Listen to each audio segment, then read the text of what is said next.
Welcome, everyone. I hope anyone who's a committee chair, team leader, or anyone who's responsible for leading a meeting will find this video helpful.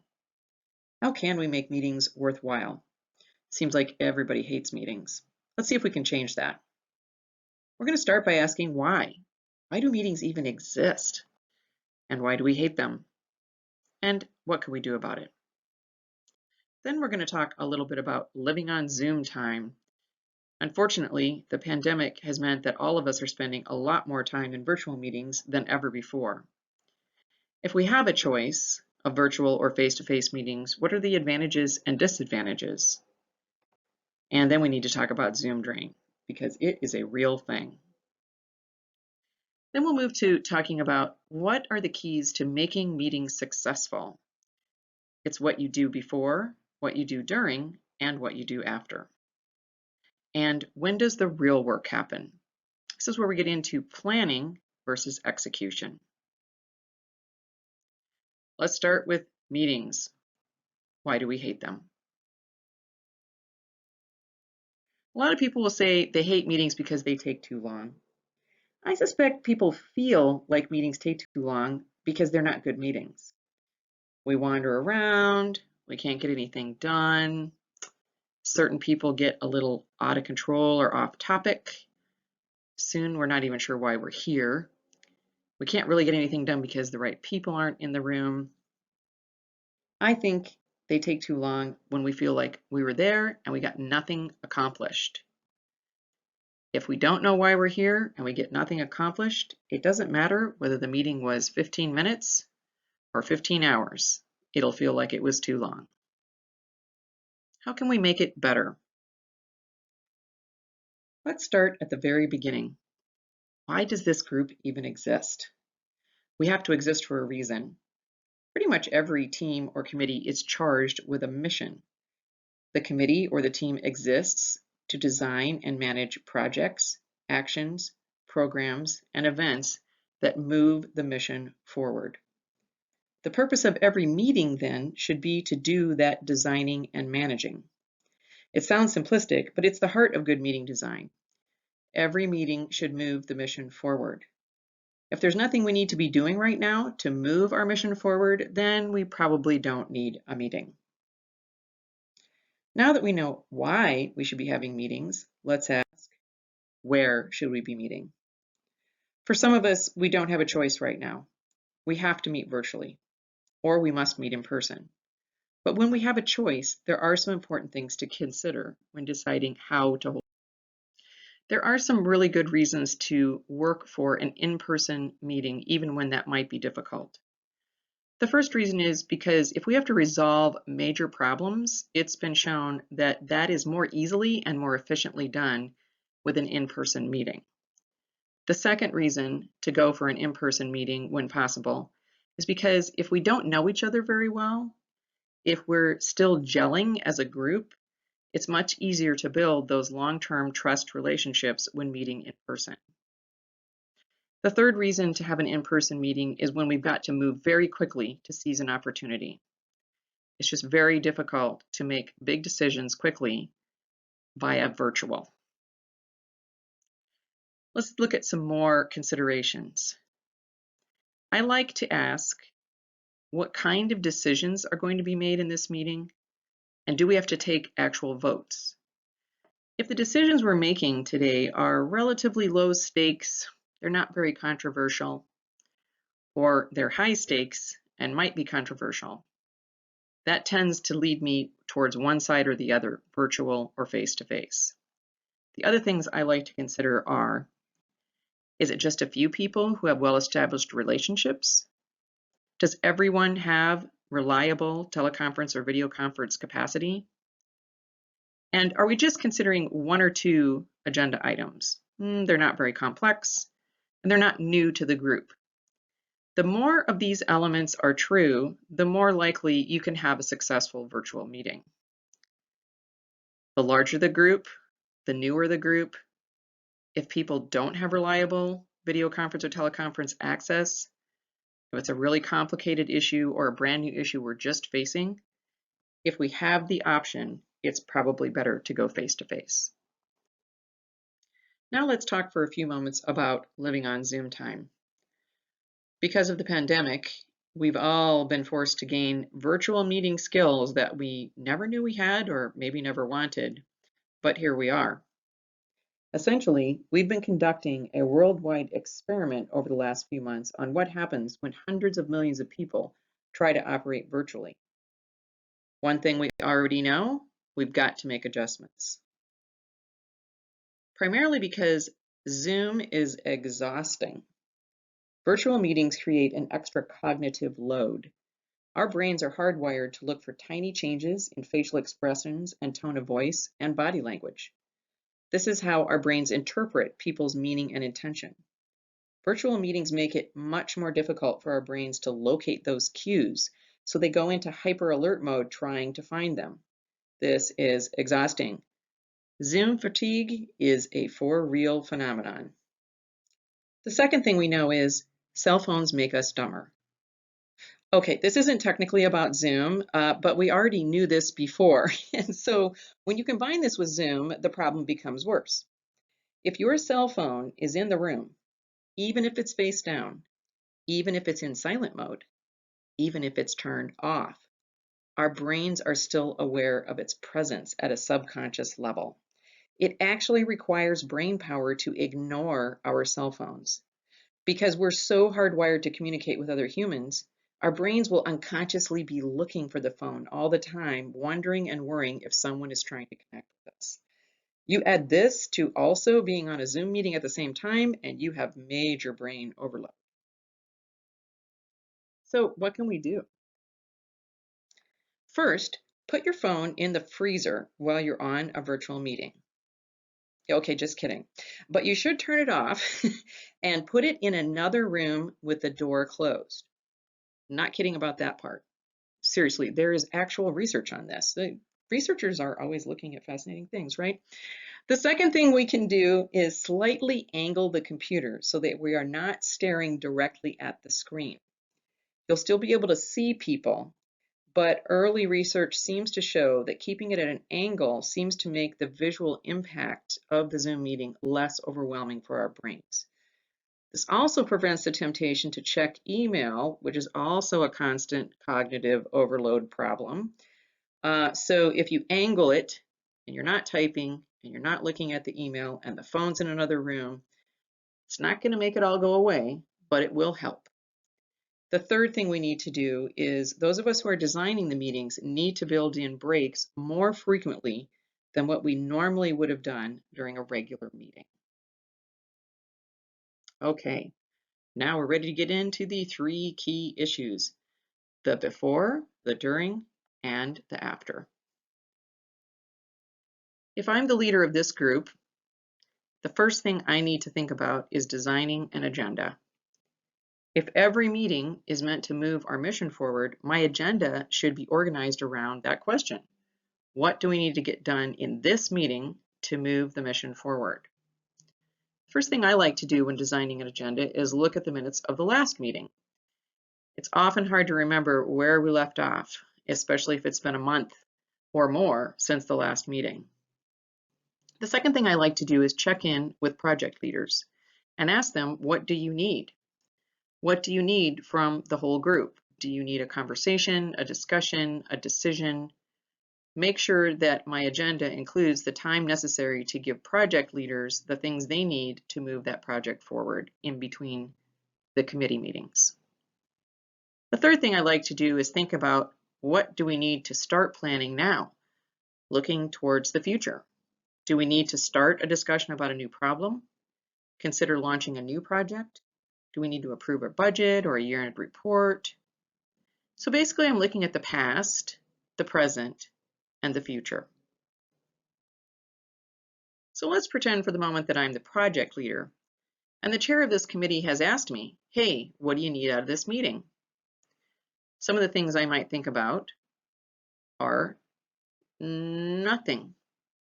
I can give you a little written recap and update on where we're at, but we actually are not ready to ask you guys for anything. Super. I might need to ask clarification questions and get the whole group to give me the okay to move forward. on a key step in the project. Or I might need permission to change prior decisions that the committee meeting made because now we have new information. Or I might actually go and say, you know, this project is not working out. It's just not going to happen. So I think we need to put it to bed. So I'm the committee chair. I've looked at the past minutes. I've asked my project leaders what they need. And I thought about things we need to do in the future. Seems like nothing was left hanging from the last meeting. All of my project leaders said, we're not even ready to give you an update. And it's too early to do any of the new projects that might be hanging out there in the future. So what are we going to do in this meeting? The correct answer is, you shouldn't have a meeting. One thing I hate are regularly scheduled meetings where nothing happens.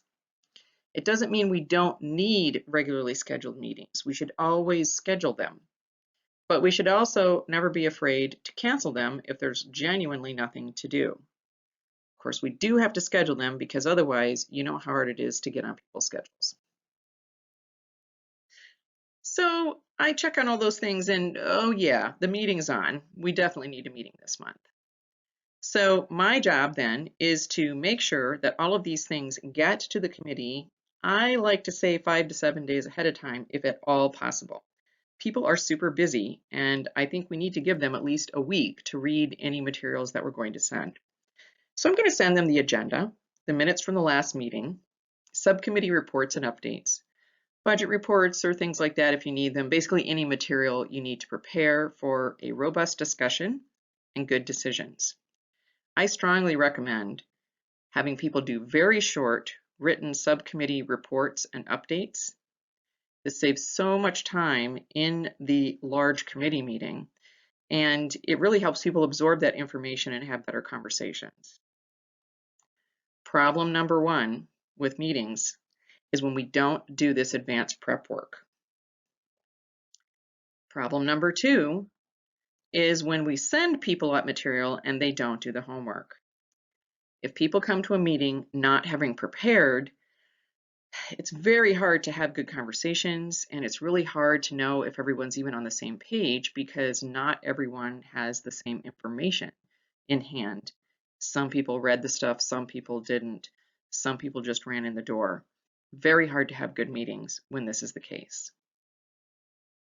If we can get that material out ahead of time, and if everyone takes the time to read it, we've solved half the problem of meetings we hate.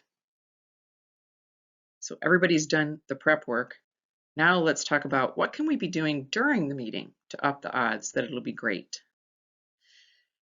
Yeah, I know some of you are really sighing or probably rolling your eyes right now, but really Robert's rules can be helpful. I've been in meetings too where there's somebody who studied this in college apparently and seems to know every single page of the full 432-page version of Robert's Rules, but that's not really what Robert's Rules was meant for. Believe it or not, it's actually meant to improve meetings, to make them more democratic, to make sure everyone has a voice, but also to make sure that they're relatively efficient and we actually get something done. I highly recommend these two books. They're both very short. The 2016 version, I think, is like less than 20 pages long, and the 2011 version is maybe 30 or 40 pages long, which, believe me, by Robert's Rules standards is quite short. For myself, there are only a few things that I follow from Robert's Rules, the very basics. The first thing I do is make sure that my agenda, the piece of paper I hand out or deliver electronically, is designed to follow these rules. The first thing I do is make sure every agenda item states the topic and notes how much time we are allowing for discussion of that topic. I also then remind people that if we want to extend the time for discussion on that topic, we need to vote to extend it. And I usually like to gently remind people that if we vote to extend time on this, that means we're either going to go over time on the meeting or we're going to agree to cut time from something else. Just reminding people gently about this usually helps keep everyone on topic and on task. The second thing I do in my agenda is I make sure that every item states the purpose. Are we just brainstorming? Are we discussing? Are we just reviewing a report? Or do we need an action or a decision? Do we need a vote? During the meeting, I make sure that there is a proposal on the table. To discuss an action or a decision, meaning where we're going to take a vote, there should be a proposal. This is not meant to restrict things. It actually kind of grounds your conversation. It gives you something to bounce off of. You can always change the proposal, but when you have a solid proposal on the table, it gets a lot easier to have a conversation about real things and not wander. I also then always have people actually vote on a proposal. When time's up, I call for the vote or for a vote to extend time to discuss. This is very important so that when people who weren't at the meeting read the minutes, they know what decisions were made. You can also vote to postpone something. You can set it aside for further discussion or debate at a future meeting. You should name the date when the item will be revisited. I also like to announce the vote and make sure that it's recorded in the minutes. But you don't really need to say who voted how unless for some reason your group has that as a rule. I just like to have yes, no, and abstentions recorded. Again, for people who were not at the meeting or for 6 months later when you can't quite remember what happened, this is very important to have this recorded. You also want to make sure that you have in the minutes follow through. The original proposal or a subsequent proposal should state clearly who's responsible for and authorized to carry out this action with a deadline for action. One of the biggest mistakes we all make is leaving a meeting with a great idea, but we didn't actually specifically say who was in charge of carrying out that idea. This is where ideas go to the grave. If we can get those things done during the meeting, that's another 25% of the way towards having meetings that we don't hate. The last part is after the meeting. Nobody ever wants to take minutes, right? I think the main reason, or at least one of the main reasons that lots of people do not want to take minutes is because they have the misimpression that good minutes basically are something like a court reporter's recitation of every single word that was said during the meeting. This is not what minutes are for. And in fact, trying to do this actually ends up giving you things that most people can't read or understand later because none of us are court reporters. And besides, who wants to read all that? You can set up again your agenda so that it's very easy to actually use that agenda and keep track of what happened in the meeting. And then use that to have very simple, concise minutes. All you need is the topic, what the proposal said, and I do ask the person to state this clearly so I can write it down exactly, the report on votes, the follow-through, and then if you're doing the minutes and you want to be really kind to the chair, you could also make a note at the bottom as to what's going to have to be picked up again at the next meeting. What were the things we talked about that didn't get resolved that we will have to continue to discuss at the next meeting? And that's the last 25%, which means we've come to 100% great meetings. So if we're 100% all the way to great meetings, we're done, right? We are done with great meetings, but we have to think about what happens in between the meetings. What happens at the meeting, remember, is the planning and deciding and designing, brainstorming, visioning. But if you think about it, the actual execution of the work doesn't generally happen at a committee meeting or a team meeting. In fact, we kind of subconsciously know this because when we actually do that, we tend to call them working meetings. So unless it's labeled a working meeting, probably any committee meeting or team meeting that we're having is actually a planning and designing meeting.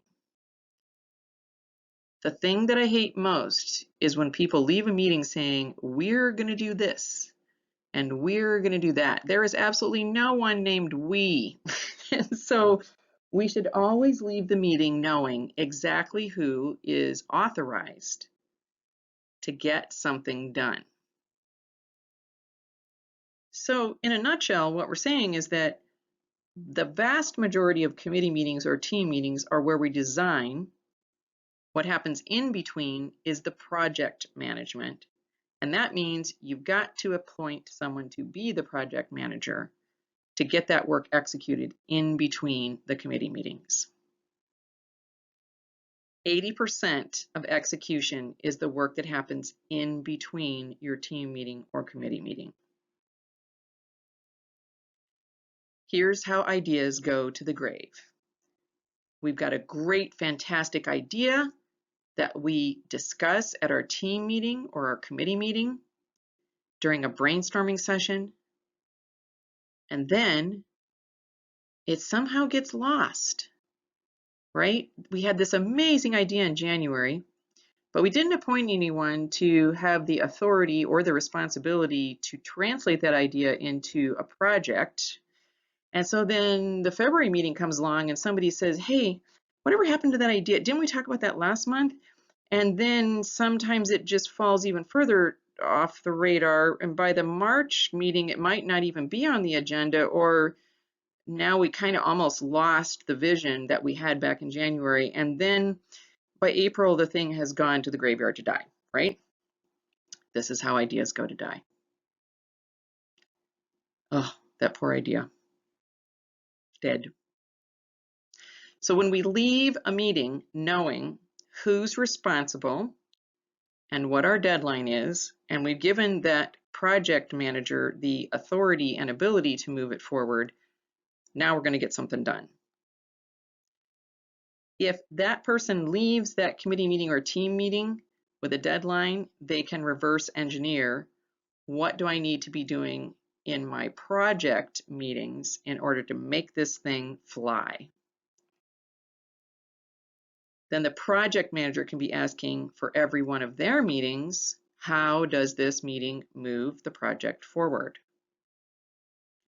So now, if you have that fantastic idea in January and you appoint a project leader, then that person can have a subcommittee meeting to do that preliminary research on costs, feasibility, timelines, and then bring that back to the full committee in February.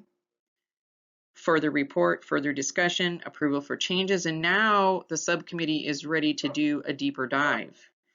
They're ready to flesh out that plan and then bring it back to the full committee again in March, where they can get feedback and approval for changes. Little more finessing, a little more tweaking, and by the time we get to April, that really complex, amazing project that we discussed in January is ready to launch. And that's it. So let's sum it up. The big picture, always remember, what is this group's purpose? What's this committee's mission? What is our charge? Every meeting should be used to move that mission forward. When we keep this in mind, the odds of having great meetings go up. Meeting prep is crucial. When the chair designs an effective agenda and delivers all the things that people need, and when they read all the things they've been sent, the odds of having a great meeting go way up. During the meeting, use a few key ideas from Robert's rules. It'll improve your conversations, and it'll make sure that you have minutes that reflect decisions that were made. You will need those minutes at some point in the future. And finally, there's the in-between. Don't let that great idea go to the grave. Make sure you appoint a project leader and make sure they have the authority to carry out the project. Use those project meetings to move it forward. That's where the work really happens. And that's it. Hope you found this helpful. Have a great week.